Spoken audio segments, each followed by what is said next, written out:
The end of the year always comes with an onslaught of decorations. From Halloween to Thanksgiving to Christmas and New Year's, there is a constant rotation of festive decor. But for the past few years, more people aren't just bringing out the old boxes, but instead picking a style and building on that. This year, many are going for a, quote, Ralph Lauren Christmas, based on the iconic American designer brand. But what exactly is a Ralph Lauren Christmas? And why are we trending towards a more traditional Christmas style? I'm Jason Acuna. I'm Rihanna Winter, and this is Unbothered by WFSU.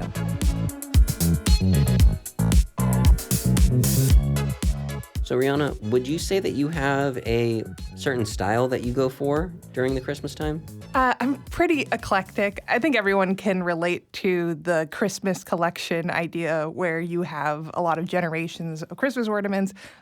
They don't always technically go together, but no, I don't have a cohesive traditional style necessarily. Yeah, I wouldn't say I do either. The only traditions my household typically follows is getting a real tree. Yeah, I have heard a debate kind of related to trees, but also the lights you put outside. I've heard a lot of people being against LEDs these days, especially because they don't fit into a warmer Christmas style that I guess people associate with traditionalism. Yeah, I know that the new LED lights are a lot bluer than the older incandescents that everybody really likes. And now people are trying to find that incandescent, older look, that traditional look, while still using LEDs, so that way it's safe and more energy efficient. Yeah, in a lot of ways, it's not necessarily tradition, but it's a nostalgia-based thing, right? You want the Christmas of your childhood. And that's probably partially why this Ralph Lauren Christmas trend has come around, because it's so surrounded by Americana and tradition and the nostalgic feeling that people search for, especially during the holidays. Definitely. So we wanted to learn more about this viral Ralph Lauren Christmas trend. So we spoke with an expert to learn more.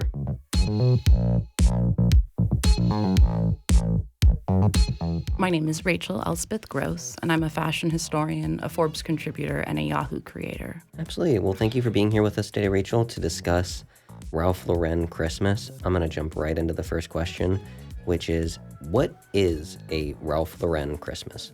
So this is really a very traditional idea of the Americana plus Christmas, which is interesting because Ralph Lauren is a Jewish designer, but he's fully embraced the very traditional American aesthetic, which is both a blend of your New England, but also your kind of Wild West. So you have elements of both, and they are really sort of coming together in a very picturesque, very traditional American sort of a decorative scheme for this holiday season.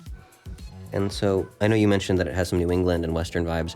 What kind of marks the Ralph Lauren Christmas style? So it's a lot of the textiles and a lot of his finishes and a lot of his sort of closures. So if you think about the way that a jacket can be held closed with maybe leather straps, or a handbag could be that way, those kind of leather accents, we're talking brass or bronze in terms of metal, less silver, lots of either wool fabrics, things that tend to look a little heavier or more luxurious, plaids, camel, really just old world kind of textiles, but with a very kind of an American finish with those little decorative accents. And so where and when did this kind of decor style originate? Was it in like marketing or? Well, for the Christmas specifically, about a year ago, one of the marketing people for Ralph Lauren began posting on TikTok about not so much the fashion end of it,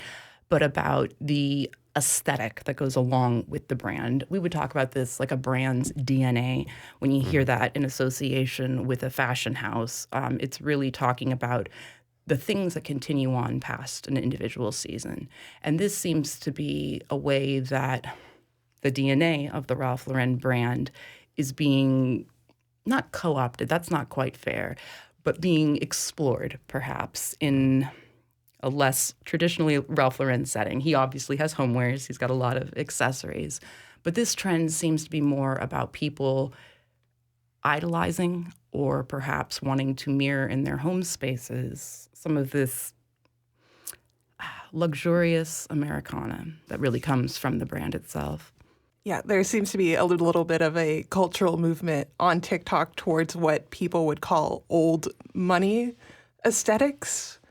I'm not sure if there's a reason for that, but Well, I have opinions about that, which I'm happy to get into. Last year, I think the big TikTok trend for Christmas was this coquette.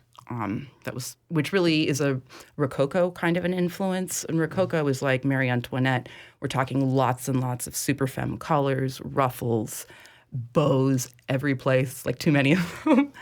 And that is a very, very different sort of a look than this one, which is much more about like the American dream and much more about achieving your goals through hard work. That's really what Lauren did. And it is Lauren, by the way. You can say Ralph Lauren, and that's fine, but it's pronounced Lauren. Nobody's going to sneer at you, I don't think. We're happy for the clarification. That's a question I've had. But I really think that this is a departure from what was really in the cultural sort of aesthetic last year. And I do wonder about the connection between our political situation and what we as a culture idealize, and what we choose to replicate at home. And if last year it was more about decadence and opulence and too many bows, and this year it's shifting towards a Jewish American immigrant designer who made his own name, it feels a little different. Right. And I wonder about it being a response to, all of the existential crises that we're dealing with at the moment. yeah, because in some ways it's a deceptively simple style, but in that way it takes a lot of work to get it right. Yeah, I think that's true about a lot of things. Like people see minimalism and they think, oh, it's easy. Or, full face of makeup that doesn't look like makeup.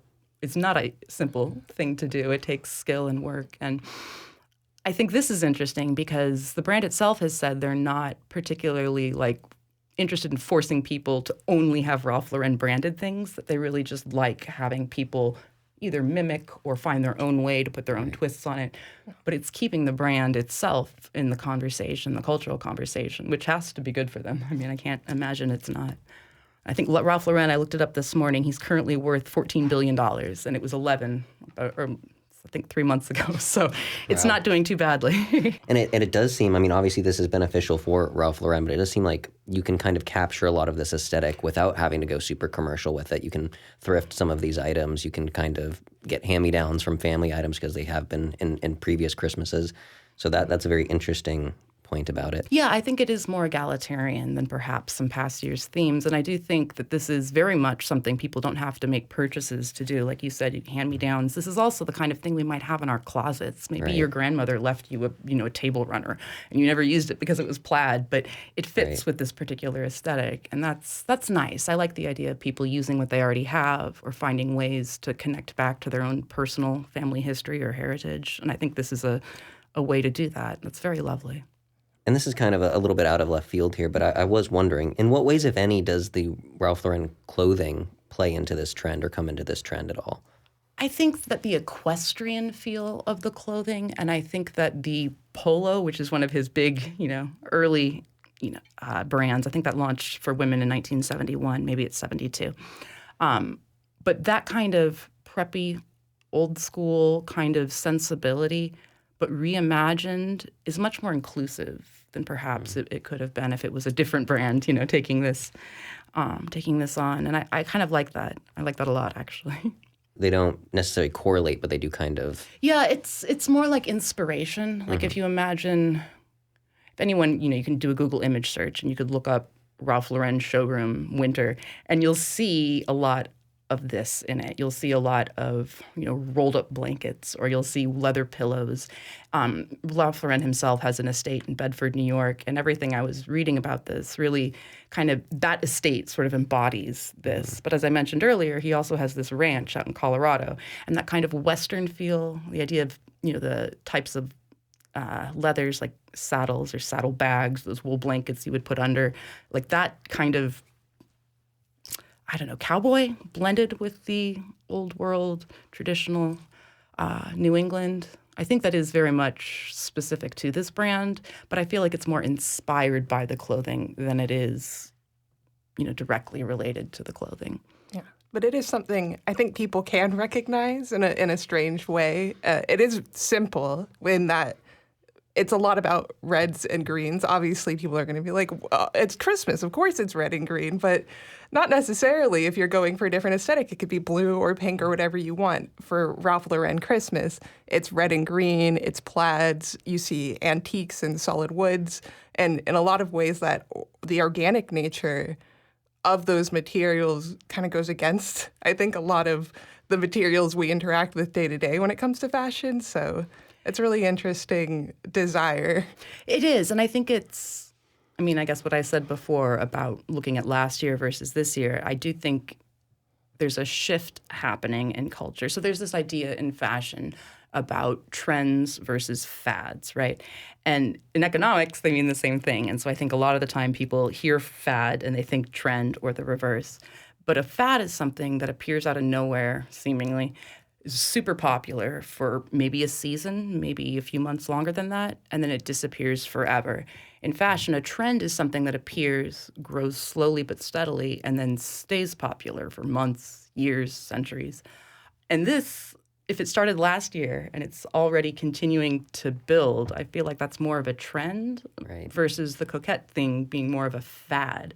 Right. And I think that's very interesting. Like, what are we interested in continuing and what's interesting, and then we're bored and on to something else. There's something there, if that makes any sense. 100%. And are there any other fashion houses with kind of a specific and distinct Christmas or holiday style? Yeah, so if you want to think about Tommy Hilfiger, that's also very Americana, but it's more modern, it's more youthful, and it's more probably inclusive in terms of different types of people coming from different places. Hilfiger's always been very open to embracing people of color, really enjoying his clothing, which is, I think, a wonderful thing. Absolutely. On the more high-end European fashion, Valentino has a very minimalist kind of a luxury that is very on-brand for them, versus Gucci, who has a very high luxury. Like, if we're going to replace the bronze or the brass here with gold and just gold everywhere, that would be more Gucci.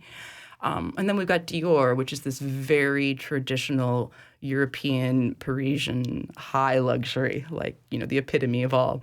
And they're very distinct and different. And like you just said, they have red and green, absolutely, but they don't feel the same. If you were to look up each one, you'd get very different feelings from the images that you would see.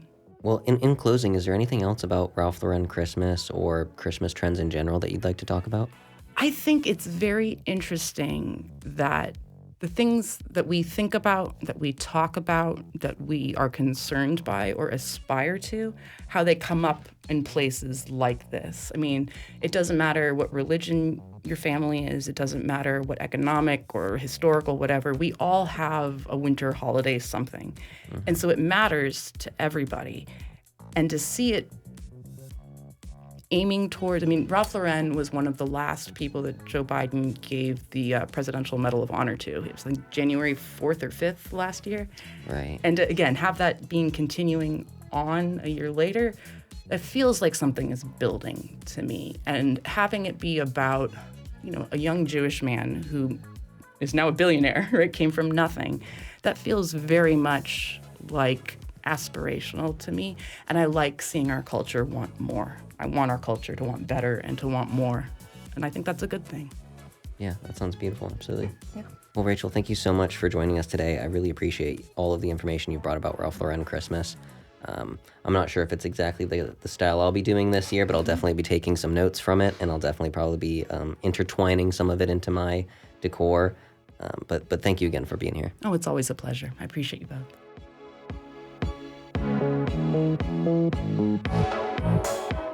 Unbothered is produced, edited, and hosted by Jason Acuna. Also hosted by Rihanna Winter. Audio engineering by Taylor Cox and Evan Rossi. Executive producers Regan McCarthy and Lynn Hatter.